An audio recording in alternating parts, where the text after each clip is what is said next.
Saya setting aja deh. Bismillahirrahmanirrahim. Assalamualaikum warahmatullahi wabarakatuh. Selamat pagi, salam sejahtera untuk kita semua. Apa kabar? Sehat ya? Alhamdulillah.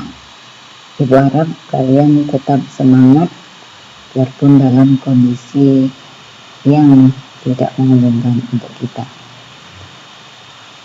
Kali ini kita akan membahas pewarisan sifat pada makhluk hidup, yang dimana tujuannya adalah kalian bisa mengidentifikasi materi genetik sebagai dasar pewarisan sifat.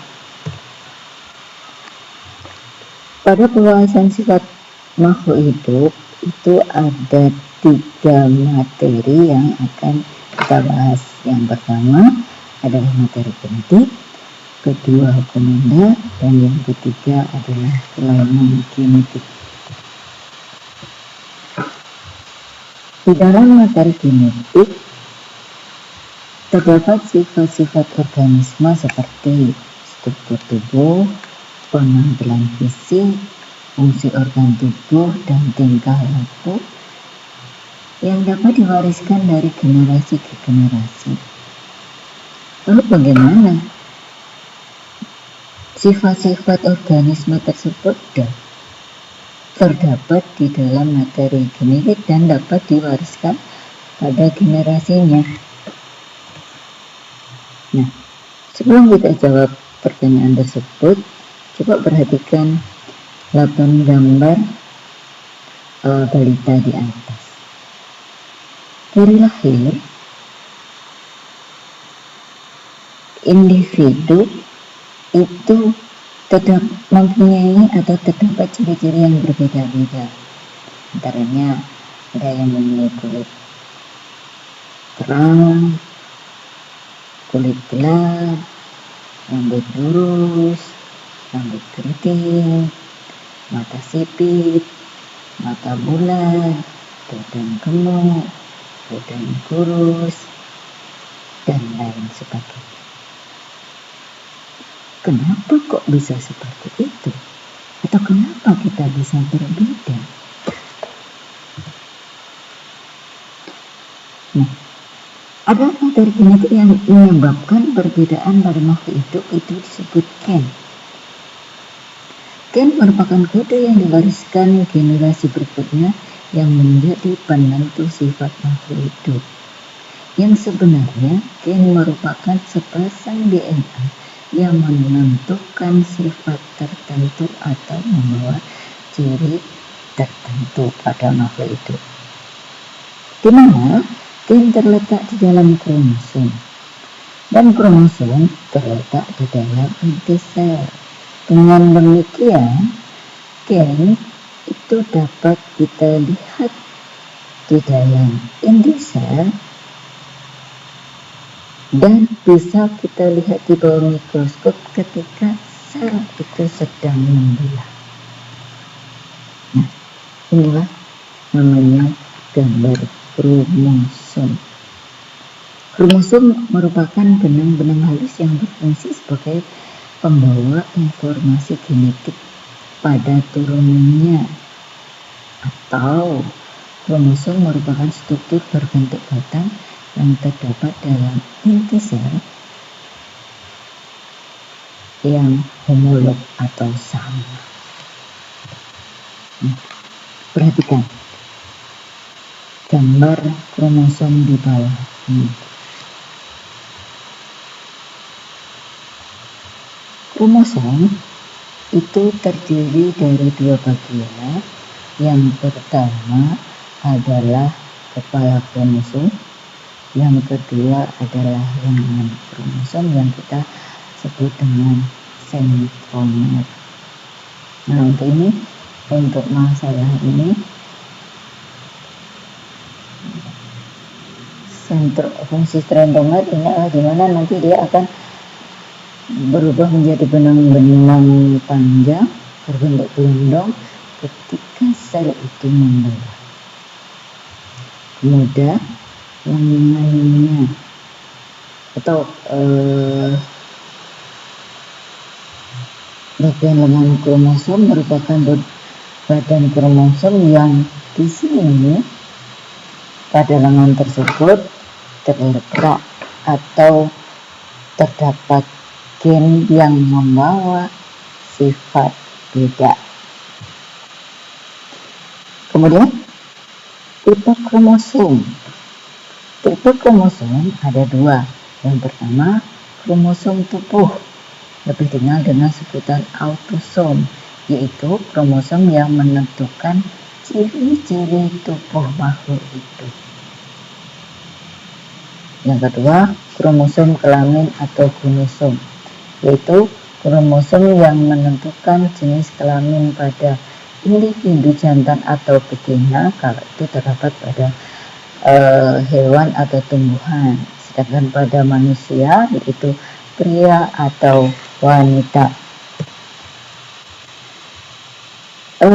Jumlah kromosom tiap individu berbeda-beda, dari tumbuhan, hewan, dan manusia. Yang kita bahas pada manusia. Kromosom yang terdapat di dalam tubuh itu bersifat diploid atau 2N atau berpasangan, yang jumlahnya 23 pasang atau 46 kromosom. Sedangkan di dalam ini sel kelamin atau gamet bersifat haploid atau N atau tidak berpasangan dengan jumlah 23 kromosom yang dimana pada laki-laki itu menghasilkan sperma, pada perempuan menghasilkan sel telur. Macam kromosom pada sel kelamin pada manusia. Pada laki-laki,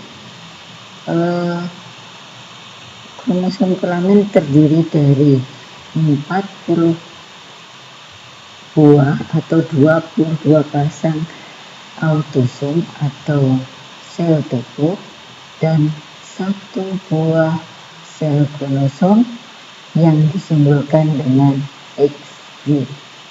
Sedangkan pada perempuan ada 44 buah atau 22 pasang autosom dan 1 buah kromosom yang disimbolkan dengan XX.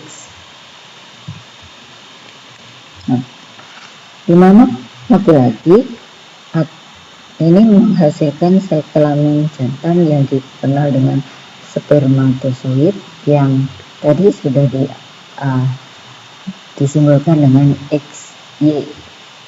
Sedangkan pada perempuan menghasilkan sel telur yang disimbolkan dengan XX. Karena X-nya sama maka ditulis 1 di situ. Hanya X saja. Jika 22 autosom plus X itu membuahi 22 autosom plus X, maka nanti akan menghasilkan sigot dengan jenis kelamin perempuan. Jika 22 autosom plus Y ini membuahi 22 autosom plus X, nanti akan menghasilkan sigot dengan jenis kelamin laki-laki. Dimana di dalam gen itu ada materi gen yang kita kenal materi genetika yang ada 2 macam, yaitu DNA deoksiribonukleik asid dan RNA ribonukleik asid. Coba lihat DNA. DNA di sini adalah merupakan benang berpilin atau pita berpilin atau double helix yang dimana di dalamnya ada gugus fosfat, gula pentosa, dan basa nitrogen. Gula fosfat itu digambarkan dalam bentuk bulatan, sedangkan gula pentosa itu digambarkan segi 5, sedangkan basa nitrogen itu dilambangkan bentuk yang berpasangan, yaitu dimana basa nitrogen ada dua macam, basa purin yang terdiri dari adenin dan guanin, basa pirimidin terdiri dari timin dan sitosin. Yang kedua adalah RNA, sama bagian-bagiannya sama antara DNA atau RNA, baik gunanya, bahasanya dan lain sebagainya. Yang membedakan di sini adalah tidak ada beta berpilin atau tidak double helix, melainkan hanya satu beta. Dari gambar tersebut bisa kita simpulkan perbedaan antara DNA dan RNA. Pertama, dari bentuknya. DNA merupakan rantai panjang ganda dan berpilin atau double helix. Sedangkan pada RNA rantainya pendek, tunggal dan tidak berpilin. Komponen gulanya deoksiribosa, sedangkan ARN atau RNA itu ribosa. Basa nitrogen terdiri dari purin, yaitu adenin dan guanin, pirimidin, sitosin, dan timin. Begitu juga pada RNA terdiri dari purin, yaitu adenin dan guanin, pirimidin, sitosin. Untuk memahami komponen gula dan basa nitrogen ini akan kalian bahas di materi kimia di SMA. Dan perbedaan yang keempat yaitu jumlahnya, yaitu DNA jumlahnya tetap, sedangkan RNA jumlahnya berubah sesuai dengan jumlah protein yang akan disintesis. Kemudian fungsinya, fungsi dari DNA adalah membawa informasi genetik dan mengatur sintesa protein, sedangkan RNA hanya mengatur sintesa protein. Nah, berdasarkan perbedaan dari DNA dan RNA, maka bisa dibayangkan jika DNA-nya berbeda, maka hasil RNA berbeda. Di mana DNA dan RNA itu merupakan salah satu bahan untuk mensintesa protein, atau tugasnya mensintesa protein. Karena tugasnya mensintesa protein di mana DNA dan RNA-nya berbeda, protein yang dihasilkan juga berbeda. Protein merupakan salah satu bahan yang diperlukan di dalam sel.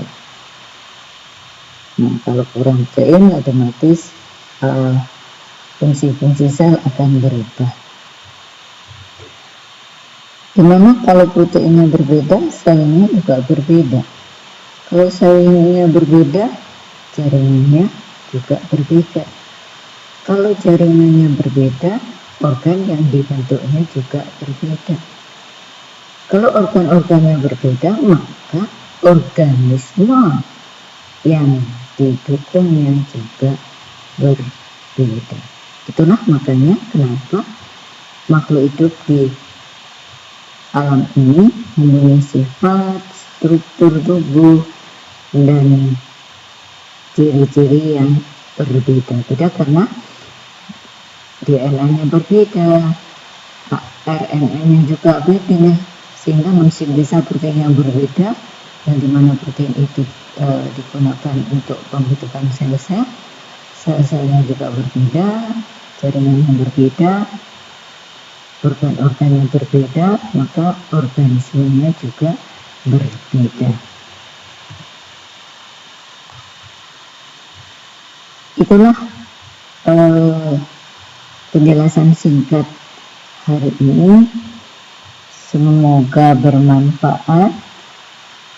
Di akhir dari penjelasan kali ini, Ibu akan memberikan 8 pertanyaan yang harus kalian jawab, dan seperti biasa jawablah pertanyaan-pertanyaan tersebut. Jangan lupa di hasil jawaban itu identitas harus lengkap. Begitu selesai, silahkan foto dan kirimkan ke WA Ibu. Selesai, terima kasih. Ibu akhiri sampai sini. Wassalamualaikum warahmatullahi wabarakatuh.